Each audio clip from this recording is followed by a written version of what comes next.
Hi everyone, and welcome to the energy update from October 21st till 27th, 2024. My name is Heike and I'm about to share with you what my guides told me for this week. The first topic I was given is the thinning of the veil. Well, we know we're in Scorpio season and Halloween is close, so this is actually what is happening.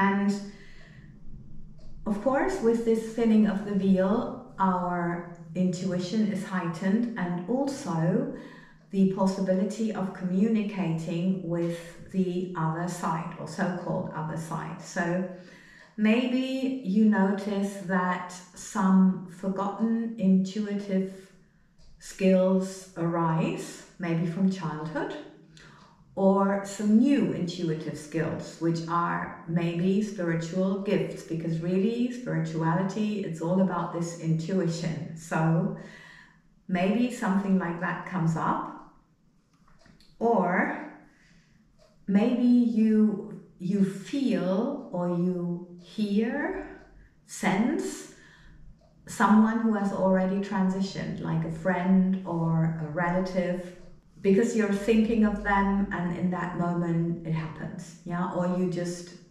thinking about them. I wish someone would be here and give me advice on, because that's her specialty, something like that. Also, maybe you want to practice or develop your intuitive skills. It's a great time to do that. You could, for example, ask a question and then ask the universe or ask the angels, your guardian angels, ascended masters, archangels, whoever, God, whoever or whatever that is for you, to answer the question in a way that you understand. And of course, to be sure, you can also ask them to give you that sign, that same sign, like 3 times, so you know it's your answer. Yeah, and just play around with that, or ask them for a message or for advice, whatever it is, and then see what happens. Important thing is to never think you don't get answers, because you do. And to also not get annoyed or disappointed or discouraged with yourself if it takes a little longer, because sometimes we're just so busy with our day-to-day life that it just takes a little time. So be kind to yourself and know the universe is here. It's all around you. It's also a good idea to honor your ancestors, and we know that the indigenous people do so anyway.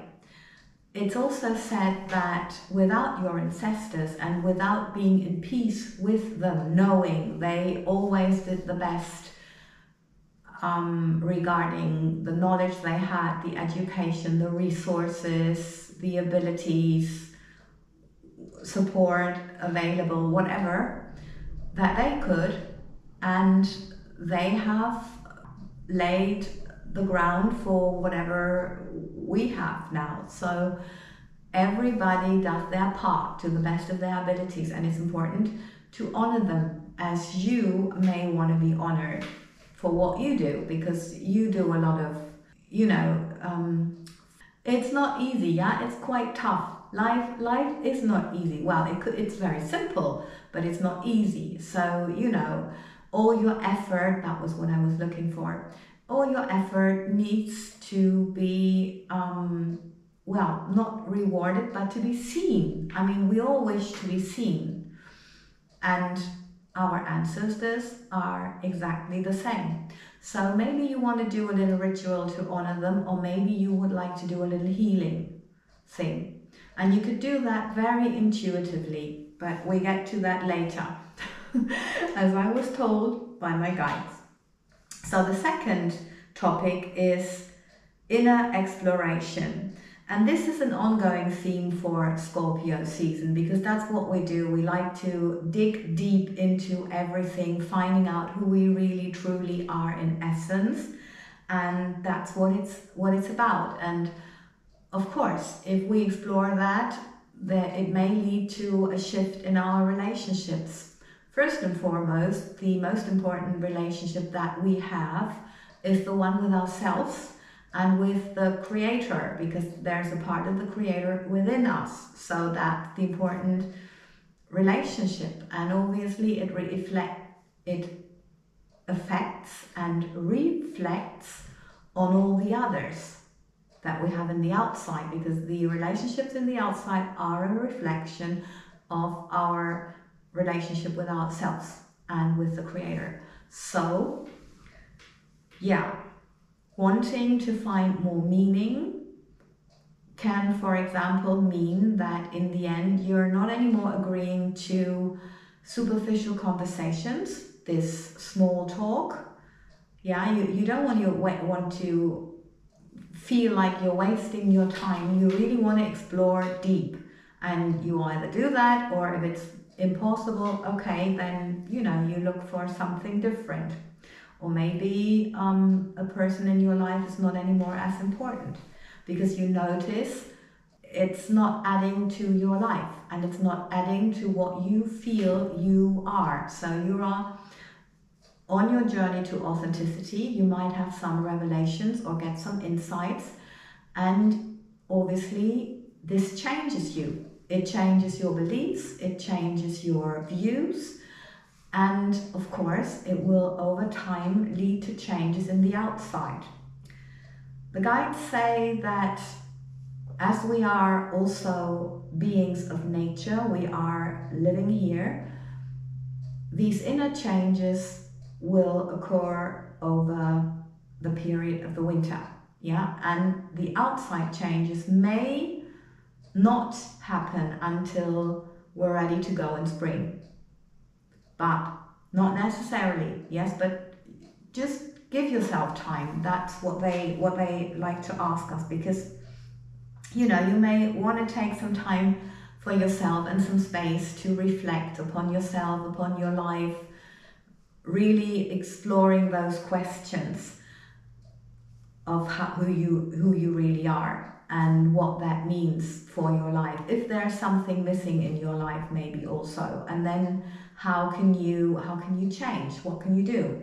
You may not anymore tolerate any small talk, and also you may in general be searching for more meaning in your life, yeah, in not only in your relationships but also in your work, or yes, in your day-to-day life, how you can add more value, more meaning to that, so you really feel, okay, my existence is for something. I am making a difference in this world. So what can that difference be? The message from the masters was that they said I should share how I healed my ancestral lines. We know that what was difficult in the past, difficult to heal, now comes really fast. And actually it happened so fast that I only noticed it looking back. If you do my Feel Good workout videos, you know that I have these contractions, which actually, just coming back from physio, we've got it all loose. The thing is, how much of it is coming back, because that's like a game that we're playing over the last couple of weeks. But we got so far, we got through all the layers of the muscles, and yeah, we got through that. So when I started this journey, and I started, it's interesting how my body reacts now. When I started this healing journey, the first thing we got out was my death at 2 years of age. And I'm sure I had a near-death experience, but I can only remember fragments, so I'm not sure, because I was 2, obviously. And that had a lot to do with my biological mother and with her family, as I found out later, because nobody ever told me. And then after that I saw a lot of pictures, I saw kind of films, like historic films, yeah, like with my third eye, it just happened. I didn't do anything, it just happened. we just noticed, okay, the body is saying this is where the pain comes from. It comes from the near-death experience. And yeah, we have to get it out. So that was it. And then I saw all these pictures, all these little films, and I got so many emotions from the female line, how they felt in their lives, what their struggles were, and where they felt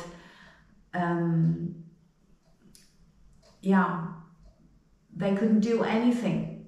Like, I couldn't do anything when I was 2 and I was lying there on the street.